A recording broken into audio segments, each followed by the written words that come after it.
Israel. ఇప్పుడు Israel అనేది ఒక బజ్వర్డ్. ఏ విధంగా ప్రపంచంలోని 195 ప్లస్ కంట్రీలు కూడా ఇజ్రాయెల్ లాగా ఉంటే బాగుండును అనుకుంటాయి, ఇంక్లూడ్ మన ఇండియా. ఇందులో ఎటువంటి డౌటు లేదు. Highly developed countries like Scandinavia, ఈ జపాను, జర్మనీ, జపాన్లు కూడా అనుకుంటాయంట. అరే ఇరాన్లో ఇన్ని క్వాలిటీస్, అన్ని పరిపూర్ణమైన క్వాలిటీస్ ఇరాన్లో ఏది మనకి ఇజ్రాయెల్లో కనిపిస్తాయి. ఇప్పుడు ప్రస్తుతం ఇరాన్ని ఇజ్రాయెల్ ఎలా ఓడిస్తుందో చూస్తే ప్రపంచం ఒక మోడర్న్ వార్ఫేర్ ఎలా ఉండాలో చూపిస్తుంది.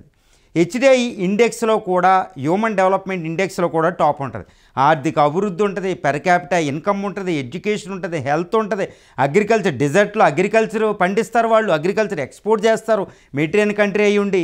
అదేవిధంగా ప్రపంచంలో ఎంత పెద్ద దేశాన్ని అయినా ధైర్యంగా ఎదుర్కొంటుంది.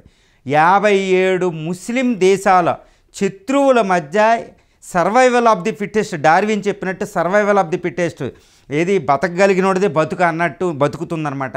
ఈ పెద్ద దేశం ఇప్పుడు ఇది ఇంతటి చిన్న దేశమైన, మనం చెప్పాలంటే మన తెలుగు పూర్వపు వెస్ట్ గోదావరి అంత ఉంటుందండి. అది ఒక 10,000 చదరపు కిలోమీటర్లు. అలాంటి దేశం దానికంటే 10 రెట్లు, అంటే జనాభాలో 10 రెట్లు పెద్దది. ఇంకా జియోగ్రఫికల్ చూస్తే ఎన్నో 100 రెట్లు పెద్దదైన ఇరాన్ని అది ఎలా మాడగొడుతుంది, తుక్కు మాడగొడుతుంది చూస్తే ఏం క్వాలిటీస్ ఉన్నాయి దీనికి అనుకుంటారు. ఈ క్వాలిటీస్ చెప్తాను చూడండి. 10 రకాల క్వాలిటీస్ ఉంటాయి అన్నమాట ఏది ఇజ్రాయెల్కి. ఆ 10 రకాల క్వాలిటీస్ ఒక రకంగా చెప్పాలంటే ప్రపంచంలో పెద్ద దేశాలకే లేవు, అంతటి క్వాలిటీస్ ఉంటాయి.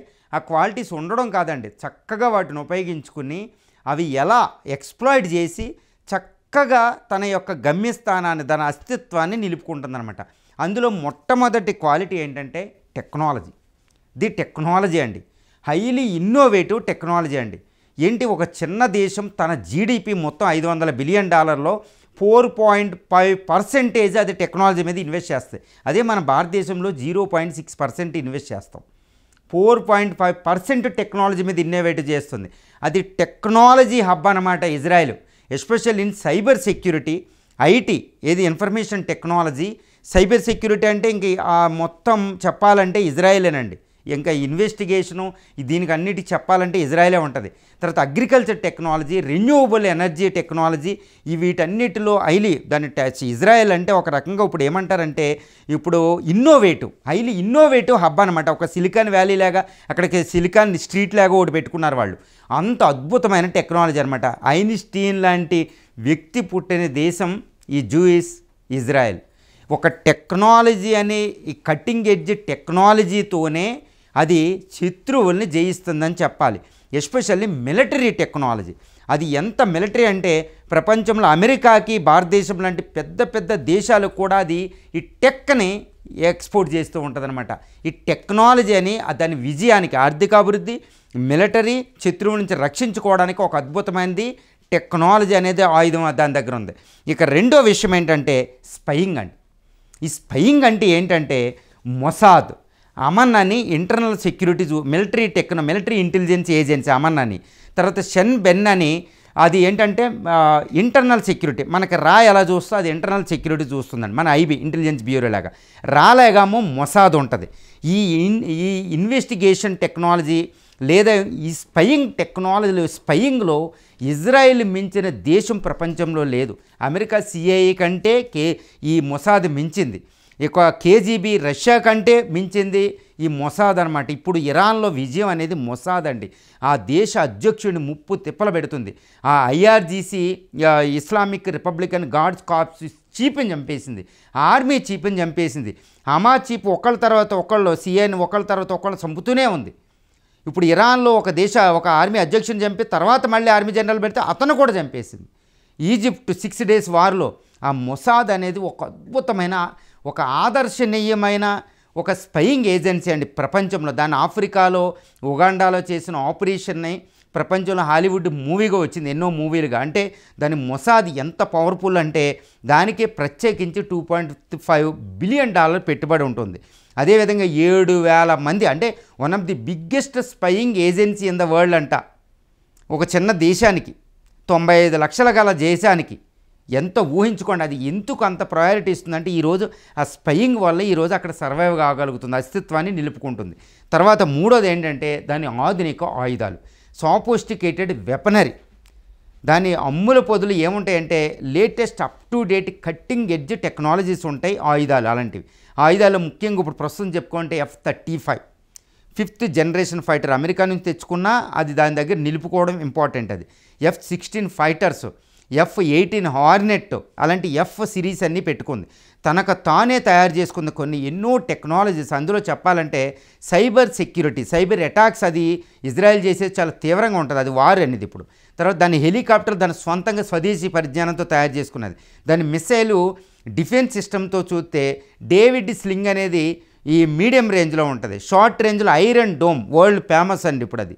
అవి ఈ రెండు ఈ ఇజ్రాయెల్ని కంటికి రెప్పలా ఎటువంటి మిసైల్ నుంచైనా కాపాడుకుంటే అప్పుడప్పుడు కొన్ని చిన్న చిన్న విషయాలు ఇప్పటికీ ఇజ్రాయెల్ రక్షించే డేవిడ్ స్లింగు, అదేవిధంగా ఈ ఐరన్ డోమ్లే. ఈ ఐరన్ డోమ్ అనేది ఎన్నో దేశాలకి ఆదర్శం కూడా.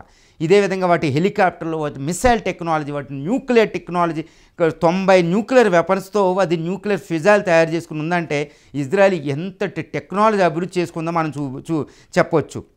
దాని న్యూక్లియర్ బాంబ్స్ కూడా చాలా స్మాల్గా, చాలా స్విఫ్ట్గా అది వేసే విధంగా న్యూక్లియర్ ట్రైడ్ని కూడా అది డెవలప్ చేసుకుంది, ఇంక్లూడ్ సబ్మైరెన్స్. అంటే ఊహించుకోవచ్చు అనమాట. ఇజ్రాయెల్ ఒక చిన్న దేశం, 95 లక్షలు ఉండి 10,000 చదరపు కిలోమీటర్ల ఉండి ఒక చిన్న దేశం 7-10 దేశాలను ఒకేసారి ఓడించేస్తాయి.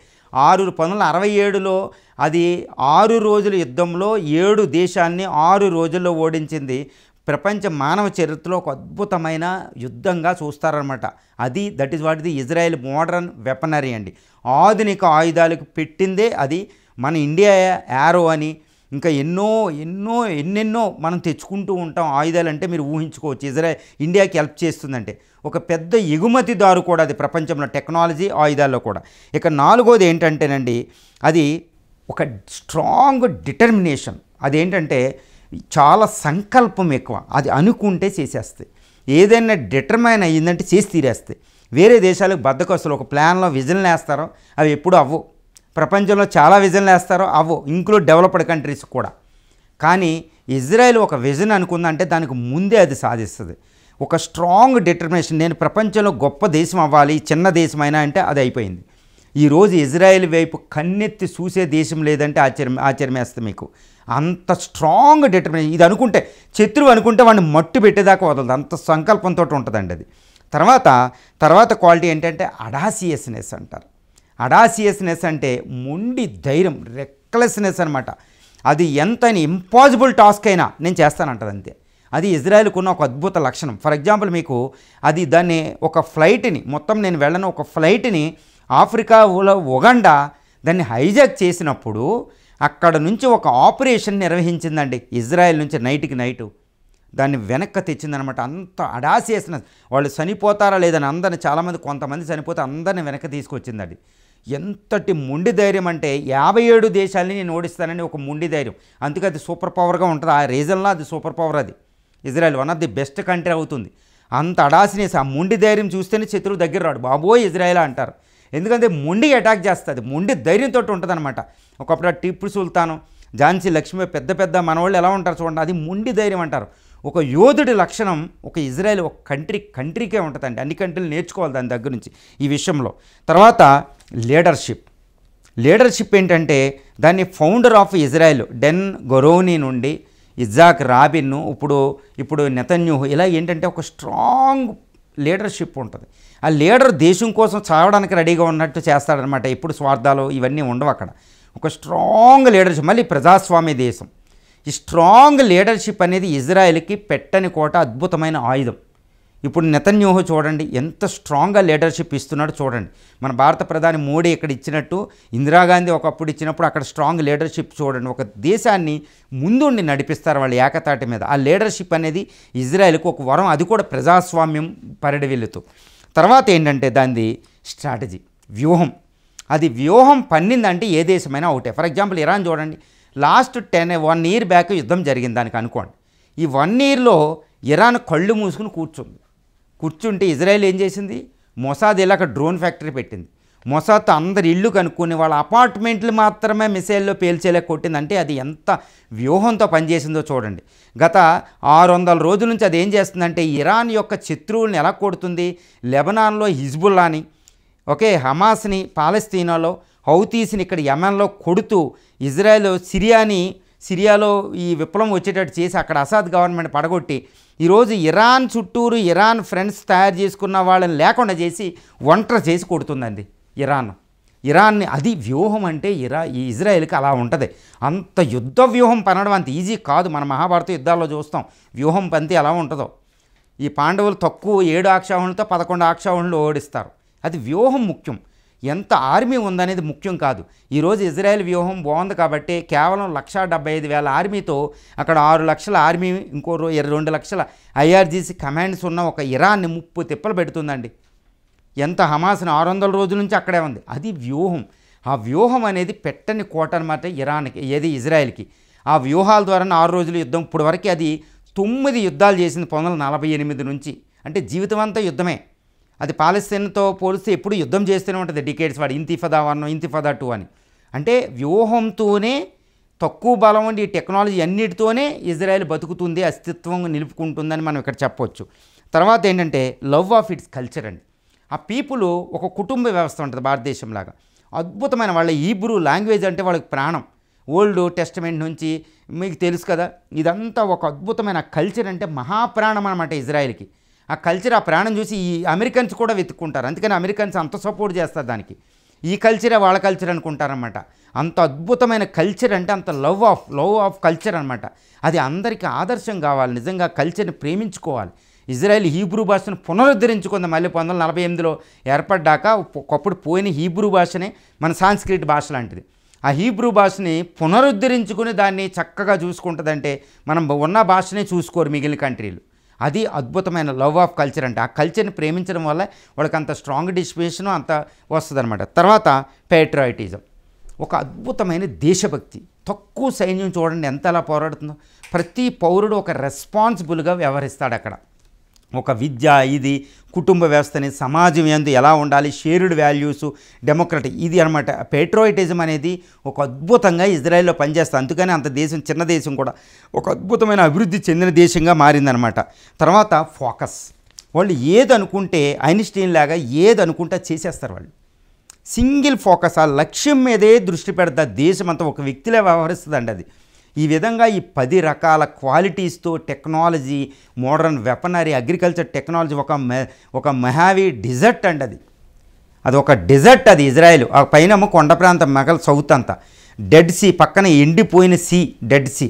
అలాంటి ఎడారిని అగ్రిటెక్ అంటే ఇజ్రాయెల్ అగ్రికల్చర్ టెక్నాలజీ అంటే డిజర్ట్ని లష్ గ్రీన్ ఫీల్డ్గా తయారు చేయడం అనమాట.